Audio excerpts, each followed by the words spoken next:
थकित को शांति का वचन भाई भक्त सिंह के द्वारा। अक्टूबर 24। विश्वास ही से यरीहो की शहरपनाह 7 दिन तक घेरे रहने के बाद गिर पड़ी। इब्रानियों 11 अध्याय का 30 पद। यरीहो के पास बड़ी मजबूत शहरपनाह थी और इसराइलियों के डर के सब फाटक बंद किए गए थे। अंदर वीरता के पराक्रमी पुरुष थे। ऊंची मजबूत दीवारों को देखकर कोई भी डर जाता, लेकिन इसराइलियों के साथ ऐसा नहीं था। यहोवा ने उनसे प्रतिज्ञा की थी कि उसने पहले ही सभी निवासियों के साथ यरीहो को उनके हाथ में कर दिया था। यहोशू की पुस्तक 6वां अध्याय 2 पद। सो यरीहो के निकट आने से पहले ही उन्हें दृढ़ विश्वास हो गया था कि विजय उन्हीं की है। यरीहो के राजा और उसके शूरवीर शैतान और उसके दूतों की ओर इशारा करते हैं। हमें दुष्ट शक्तियों से लड़ना है, इफिसियों 6वां अध्याय 12 पद में। परंतु हमारे प्रभु यीशु मसीह ने पहले ही शैतान को हरा दिया है और उसे लज्जित कर दिया है।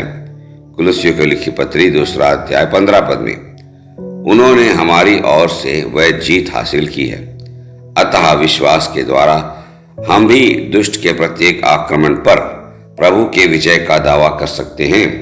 परमेश्वर यदि ऐसा चाहता अपने स्वर्गदूतों का उपयोग करके यरीहो को नष्ट कर सकता था, परंतु वह चाहता था कि इस्राएली उसके सहकर्मी हो।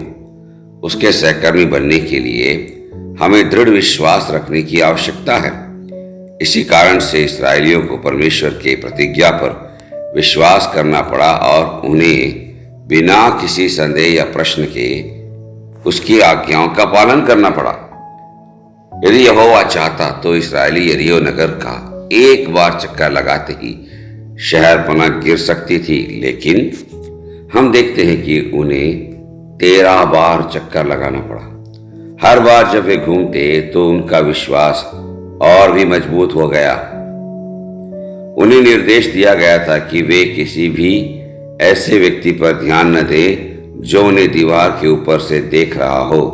शायद ये लोग भी उन पर हंस रहे थे और उनका मजाक उड़ा रहे थे।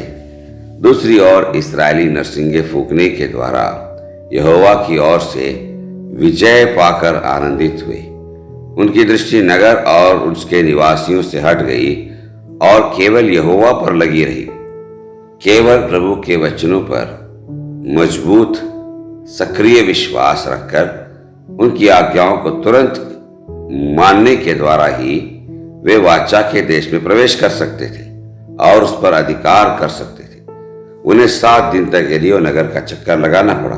यह उन अग्नि परीक्षाओं की ओर संकेत करता है जो एक विश्वासी के जीवन में उसे मजबूत विश्वास देने के लिए अनुमति दी जाती है। पहला पत्रस 1 अध्याय 6 और 7 पद में जब 7 बार आग से गुजरता है तो सोना शुद्ध हो जाता है।